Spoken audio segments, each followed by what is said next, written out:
Hello, ladies and gentlemen, and welcome. This is Just Force 911. I am your host, William Hindman.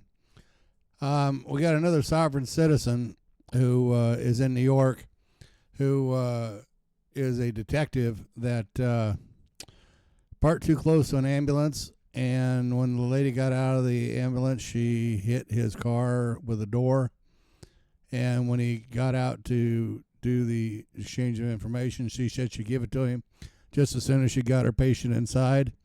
And as a sovereign citizen slash scumbag cop, he decided that that wasn't good enough and arrested her in the emergency room with a struggle. Now, he was brought up on 5 different accounts that he did that were against policy. He has to step down and lose his credibility, but the scumbag gets to keep his pension.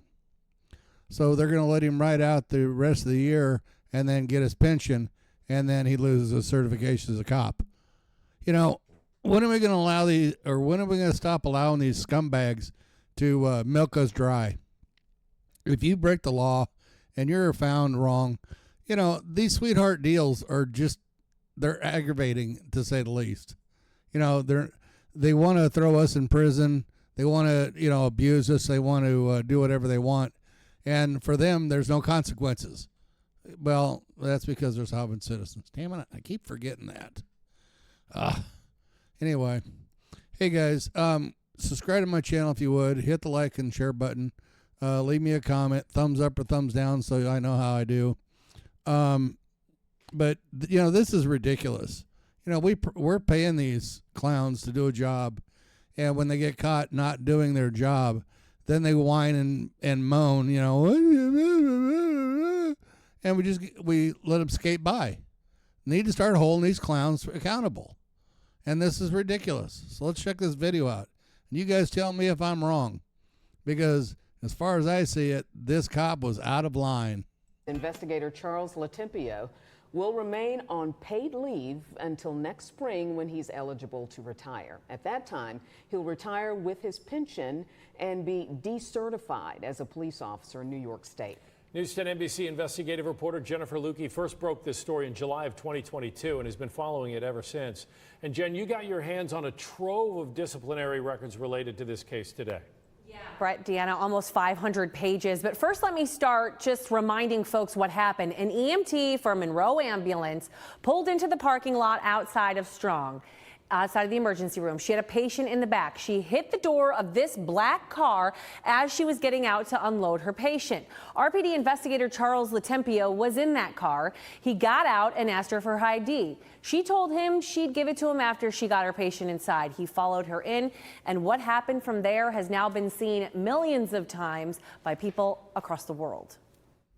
We all remember the video from inside the emergency room, and we saw the conversation between Detective Charles Latempio and EMT Lakia Smith on a responding officer's body camera afterward. But now we're getting a full picture of what happened before, too. This is a picture in the parking lot from the day of the incident.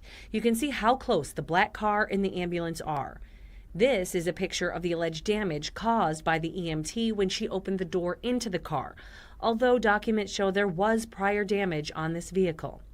Either way, the situation escalated quickly after that.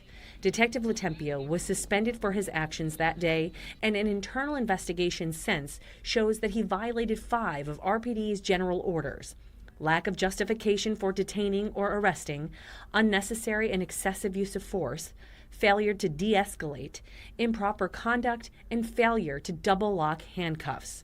Termination was recommended by the internal investigators. But before the chief can fire an officer, that officer has a right to a hearing with an arbitrator. It took more than a year to find one who would take this case. All the while, Latempio remains suspended with pay. In the end, the arbitrator found, quote, there was inadequate evidence to prove the charges by a preponderance of the evidence. The only charge he sustained or agreed with RPD on was that Latempio failed to double lock his handcuffs, and he suggested a punishment of a counseling memo or training.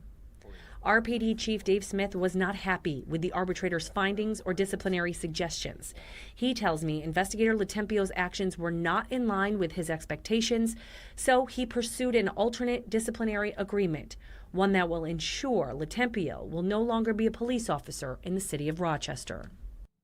Now, Brett, Deanna, theoretically, the chief could have fired Latempio, right? He doesn't have to follow the arbitrator's recommendations, but if he doesn't, then it opens up the city to possible litigation, further appeals, and that could end up being costly and timely, all the while the investigator would continue to be paid while on suspension. Right. Yeah, so Jen, let me make sure I'm clear here. Yeah. So he's been on paid suspension for 2 years. Yep.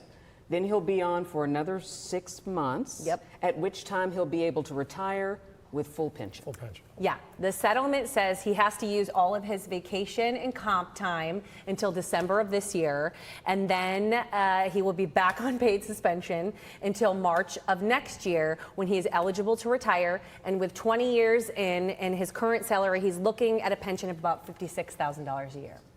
I know you've been on the phone all day. Yeah. And I'm curious, have you heard from the EMT? What does she think about this, or her attorney? Yeah, I have not spoken directly with her yet, but I did speak to her attorney this afternoon. It was news to him that this settlement had been reached. I broke the news to him by having the documents. He had not heard that an outcome had been reached yet. So they're sort of waiting to hear what happens with all this because she has filed a civil suit against the department and the city about this. So they're going through all the paperwork now. I'm hoping to be able to speak with her tomorrow. Wow. Good. Thanks, Thanks Joe. so much. Great. Another scumbag that was on 2.5 years of paid vacation, paid leave, suspension, gets to have his full pension. And the only thing he has to do is when he retires is give up his being a cop license. This is ridiculous, people. And we're paying for it as taxpayers because this clown broke the law. Ridiculous. Absolutely ridiculous. Subscribe to my channel. Let me know what you think. Leave a comment. Thank you.